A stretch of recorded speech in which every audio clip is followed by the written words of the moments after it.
This program is brought to you by Stanford University. Please visit us at stanford.edu. Whoa! Oh, all the books. Thank you. Oh, wait.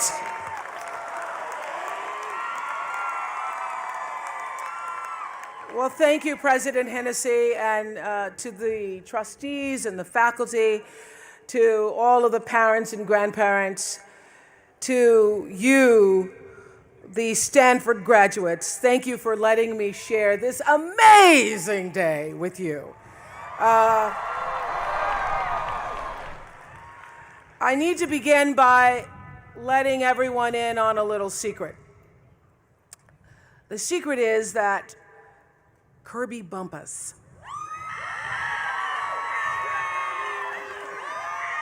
Stanford class of 08 is my goddaughter. So I was thrilled when President Hennessy asked me to be your commencement speaker because this is the first time I've been allowed on campus since Kirby's been here.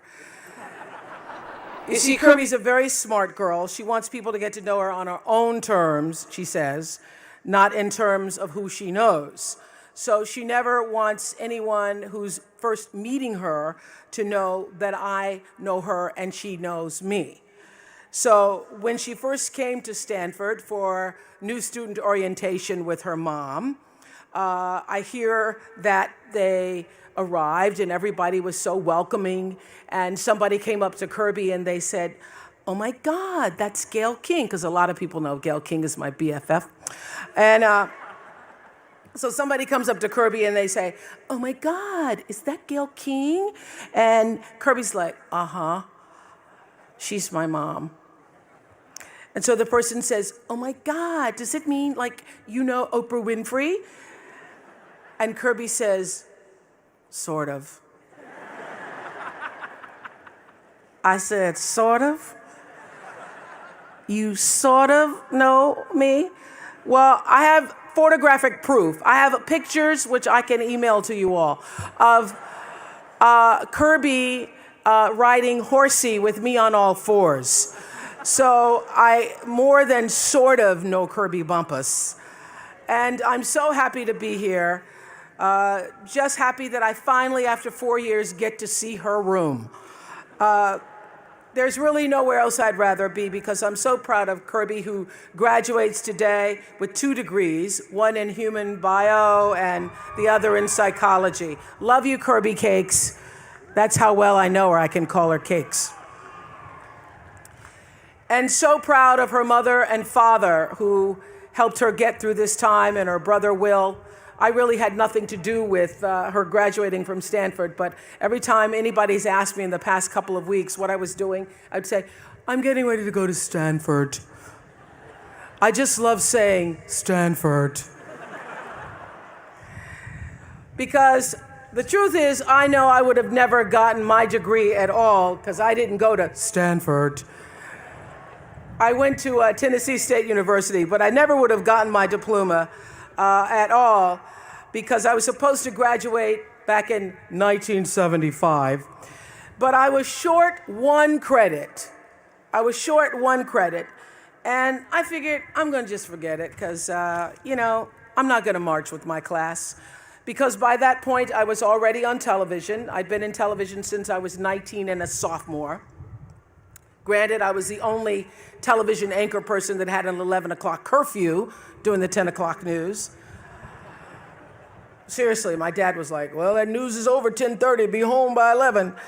But that didn't matter to me because I was earning a living. I was on my way, so I thought, I'm gonna let this college thing go, and I only had 1 credit. But my father, from that time on, and for years after, was always on my case because I did not graduate. He'd say, "Oprah Gayle," that's my middle name, "I don't know what you're gonna do without that degree." And I'd say, "But Dad, I have my own television show." And he'd say, "Well, I still don't know what you're gonna do without that degree." And I'd say, "But Dad, now I'm a talk show host." He'd say, "I don't know how you're gonna get another job without that degree."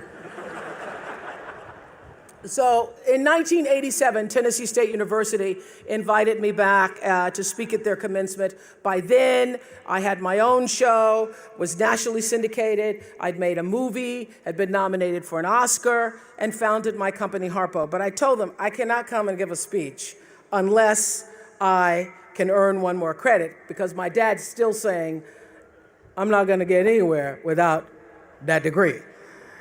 So I finished my coursework, I turned in my final paper, and I got the degree. And my dad was very proud, and I know that if anything happens, that one credit will be my salvation. But I also know why my dad was insisting on that diploma, because as B.B. King put it, the beautiful thing about learning is that nobody can take that away from you. And learning is really, in the broadest sense, what I really want to talk about today, because your education, of course, isn't ending here. In many ways, it's only just begun. The world has so many lessons to teach you. I consider the world, this earth, to be like a school, and our life, the classrooms. And sometimes here in this planet Earth school, the lessons often come dressed up as detours or roadblocks, and sometimes as full-blown crises. And the secret I've learned to getting ahead is being open to the lessons from the grandest universe of all, that is the universe itself. It's being able to walk through life eager and open to self-improvement and that which is going to best help you evolve, because that's really why we're here, to evolve as human beings. So, to grow into being more of ourselves, always moving to the next level of understanding, the next level of compassion and growth. I think one of the greatest compliments I've ever received, I interviewed with a reporter when I was first starting out in Chicago, and then many years later I saw the same reporter, and she said to me, you know what? You really haven't changed. You've just become more of yourself. And that is really what we're all trying to do, become more of ourselves. And I believe that there is a lesson in almost everything that you do in every experience, and getting the lesson is how you move forward. It's how you enrich your spirit. And trust me, I know that inner wisdom is more precious than wealth. The more you spend it, the more you gain. So today, I just want to share a few lessons, meaning 3, that I've learned in my journey so far. And aren't you glad? Don't you hate it when somebody says, I'm going to share a few, and it's 10 lessons later? And you're like, listen, this is my graduation. This is not about you. So it's only going to be 3. The 3 lessons that have had the greatest impact on my life have to do with feelings, with failure, and with finding happiness. A year after I left college, I was given the opportunity to co-anchor the 6 o'clock news in Baltimore, because the whole goal in the media at the time I was coming up was that you try to move to larger markets, and Baltimore was a much larger market than Nashville. So getting the 6 o'clock news co-anchor job at 22 was such a big deal. It felt like the biggest deal in the world at the time. And I was so proud, because I was finally going to have my chance to be like Barbara Walters, which is who I'd been trying to emulate since the start of my TV career. So I was 22 years old, making $22,000 a year. And it's where I met my best friend, Gail, who was an intern at the same TV station. And once we became friends, we'd say, oh my God, I can't believe it. You're making $22,000 and you're only 22. Imagine when you're 40 and you're making 40. When I turned 40, I was so glad that didn't happen. So here I am, 22, making $22,000 a year, and yet it didn't feel right. It didn't feel right. The first sign, as President Hennessy was saying, was when they tried to change my name. The news director said to me at the time, nobody's going to remember Oprah, so we want to change your name. We've come up with a name we think that people will remember and people will like. It's a friendly name, Susie.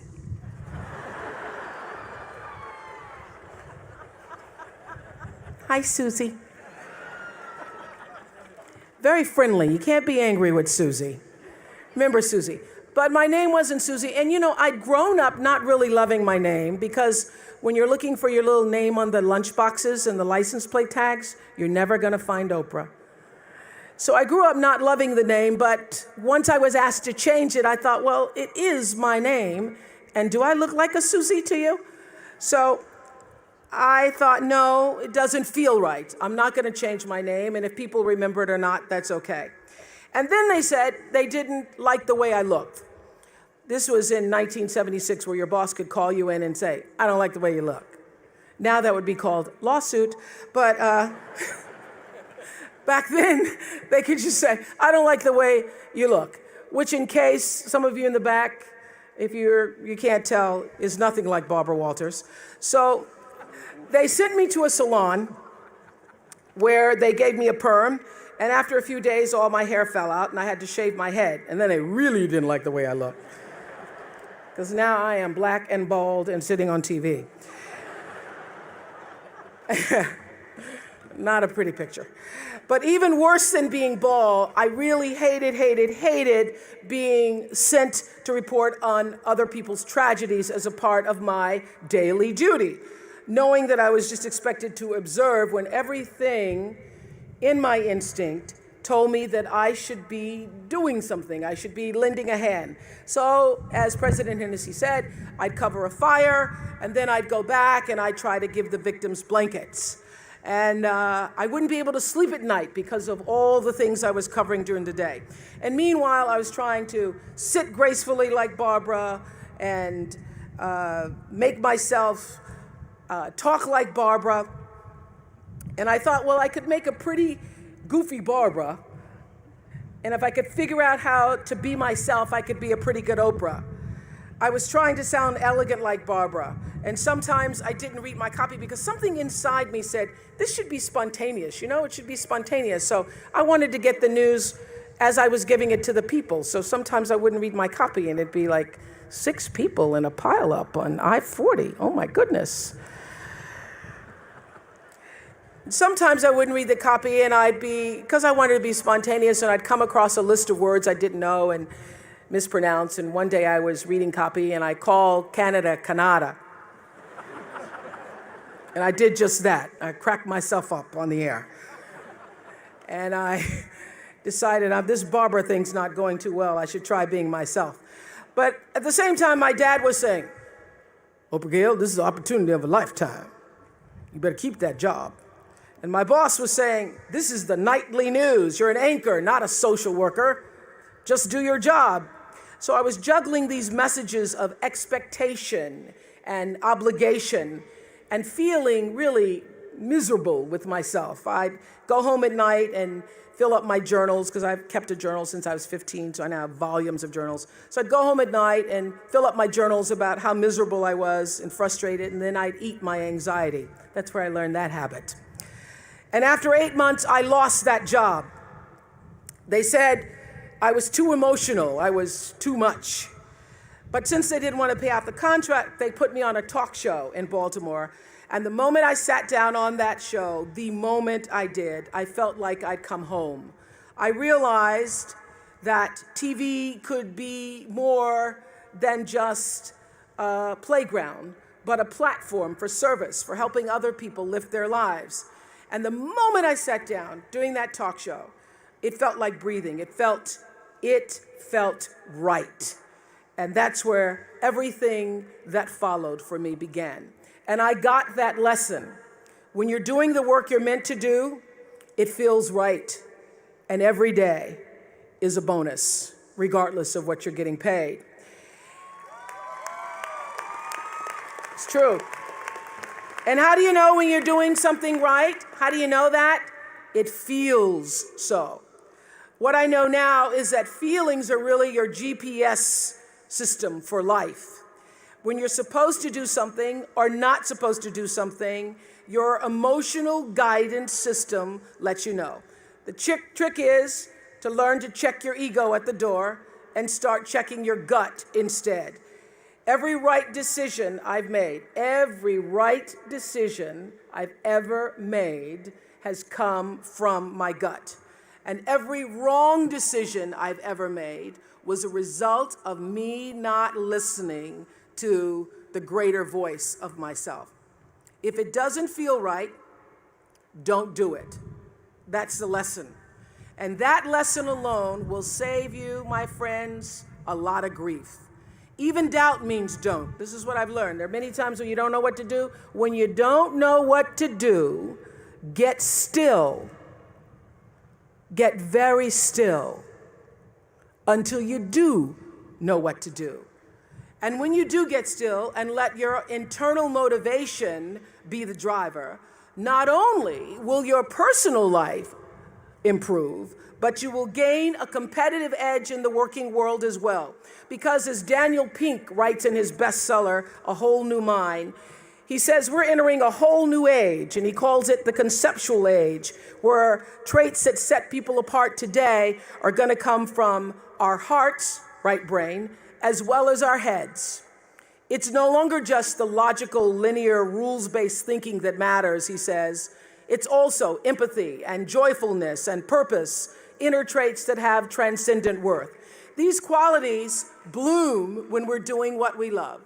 So when we're involving the wholeness of ourselves in our work, both our expertise and our emotion.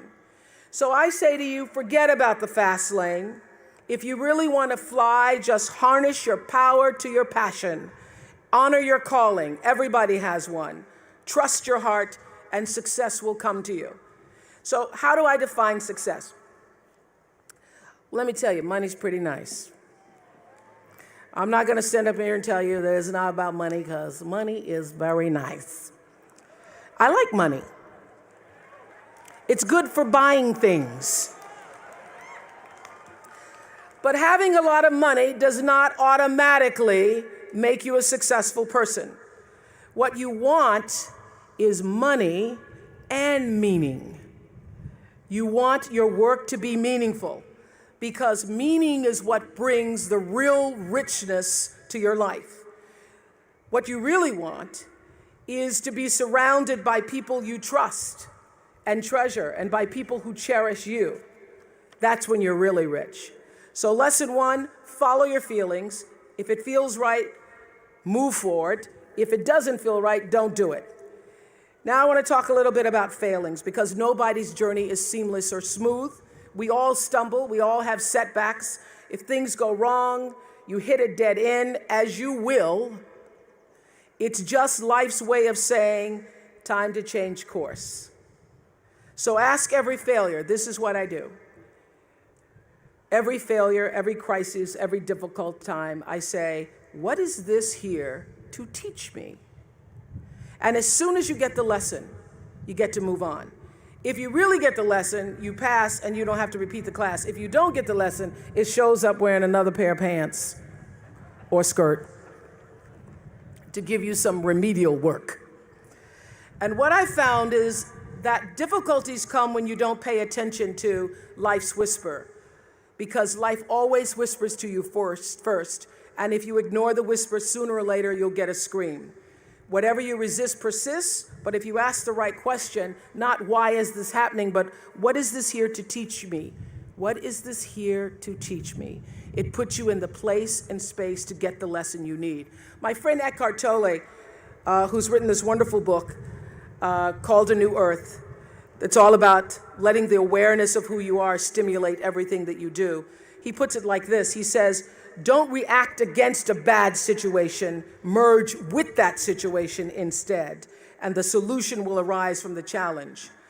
Because surrendering yourself doesn't mean giving up, it means acting with responsibility. Okay, many of you know that, as President Hennessy said, I started this school in Africa. And I founded the school where I'm trying to give South African girls a shot at a future like yours, Stanford. And I spent 5 years making sure that school would be as beautiful as the students. I wanted every girl to feel her worth reflected in her surroundings. So I checked every blueprint, I picked every pillow, I was looking at the grout in between the bricks, I knew every thread count of the sheets, I chose every girl from the villages, from 9 provinces, and yet last fall I was faced with a crisis I'd never anticipated. I was told that one of the dorm matrons was suspected of sexual abuse. Well, that was, as you can imagine, devastating news. First I cried, actually I sobbed for about a half an hour, and then I said, let's get to it. That's all you get, is a half an hour. You need to focus on the now, what you need to do now. So I contacted a child trauma specialist. I put together a team of investigators. I made sure the girls had counseling and support. And Gail and I got on a plane and flew to South Africa. And the whole time I kept asking that question, what is this here to teach me? And as difficult as that experience has been, I got a lot of lessons.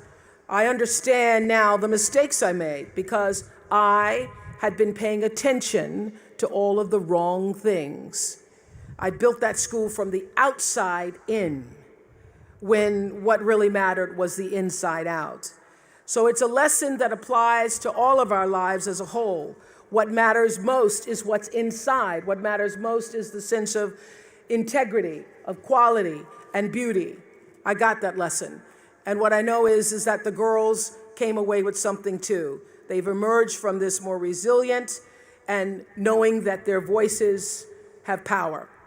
And their resilience and spirit have given me more than I could ever give to them, which leads me to my final lesson, the one about finding happiness, which we could talk about all day, but I know you have other wacky things to do. Not a small topic, this is, finding happiness. But in some ways, I think it's the simplest of all. Gwendolyn Brooks wrote a poem for her children. It's called Speech to the Young, Speech to the Progress Toward. And she says at the end, live not for battles won, live not for the end of the song, live in the along. She's saying, like Eckhart Tolle, that you have to live for the present. You have to be in the moment. Whatever has happened to you in your past has no power over this present moment because life is now. But I think she's also saying, be a part of something. Don't live for yourself alone. This is what I know for sure. In order to be truly happy, you must live along with, and you have to stand for something larger than yourself, because life is a reciprocal exchange. To move forward, you have to give back. And to me, that is the greatest lesson of life. To be happy, you have to give something back.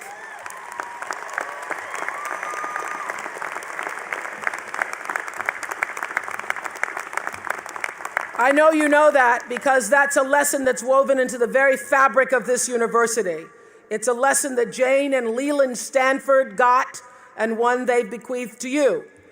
Because all of you know the story of how this great school came to be, how the Stanfords lost their only child to typhoid at the age of 15. They had every right and they had every reason to turn their backs against the world at that time, but instead they channeled their grief and their pain into an act of grace. Within a year of their son's death, they'd made the founding grant for this great school, pledging to do for other people's children what they were not able to do for their own boy. The lesson here is clear, and that is if you're hurting, you need to help somebody else ease their hurt. If you're in pain, help somebody else's pain. And when you're in a mess, you get yourself out of the mess, helping somebody out of theirs. And in the process, you get to become a member of what I call the greatest fellowship of all, the sorority of compassion and the fraternity of service. The Stanfords had suffered the worst thing any mom and dad can ever endure, yet they understood that helping others is the way we help ourselves. And this wisdom is increasingly supported by scientific and sociological research. It's no longer just woo-woo soft skills talk. There's actually a helper's high, a spiritual surge you gain from serving others. So if you want to feel good, you have to go out and do some good.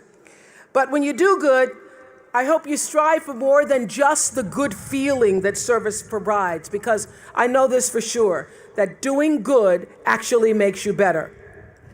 So whatever field you choose, if you operate from the paradigm of service, I know your life will have more value and you will be happy.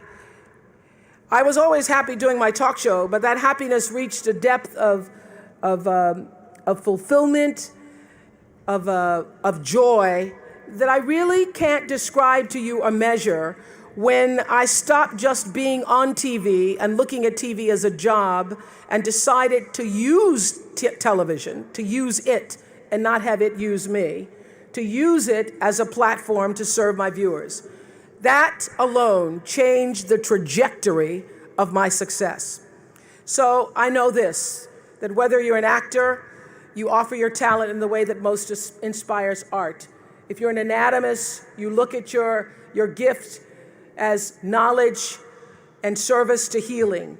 Whether you've been called, as so many of you here today, getting doctorates and other degrees, to the profession of business, law, engineering, humanities, science, medicine, if you choose to offer your skills and talent in service, when you choose the paradigm of service, looking at your life through that paradigm, it turns everything you do from a job into a gift. And I know you haven't spent all this time at Stanford just to go out and get a job. So you've been enriched in countless ways. There's no better way to make your mark on the world than to share that abundance with others. My constant prayer for myself is to be used in service for the greater good. So let me end with one of my favorite quotes from Martin Luther King. Dr. King said, "Not everybody can be famous." And I don't know if everybody today seems to want to be famous, but fame is a trip. People follow you to the bathroom, listen to you pee. It's just try to pee quietly, it doesn't matter. They come out and say, "Oh my God, it's you peed." Oh. That's the fame trip, so I don't know if you want that. So, Dr. King said, not everybody can be famous, but everybody can be great because greatness is determined by service. Yet those of you who are history scholars may know the rest of that passage. He said, you don't have to have a college degree to serve. You don't have to make your subject and verb agree to serve. You don't have to know about Plato or Aristotle to serve. You don't have to know Einstein's theory of relativity to serve. You don't have to know the second theory of thermodynamics and physics to serve. You only need a heart full of grace and a soul generated by love. In a few moments, you'll all be officially Stanford grads. Oh, wait. You have the heart and the smarts to go with it, and it's up to you to decide, really, where will you now use those gifts? You've got the diploma, so go out and get the lessons, because I know great things are sure to come. You know, I've always believed that everything is better than when you share it, so before I go, I wanted to share a graduation gift with you. Underneath your seats, you'll find two of my favorite books, Eckhart Tolle's A New Earth, which is my current book club selection. Our New Earth webcast has been downloaded 30 million times with that book. And Daniel Peake's A Whole New Mind, Why Right-Brainers Will Rule the Future, has reassured me I'm moving in the right direction. I really wanted to give you cards, but I just couldn't pull that off. Congratulations. Oh, wait. Oh, wait.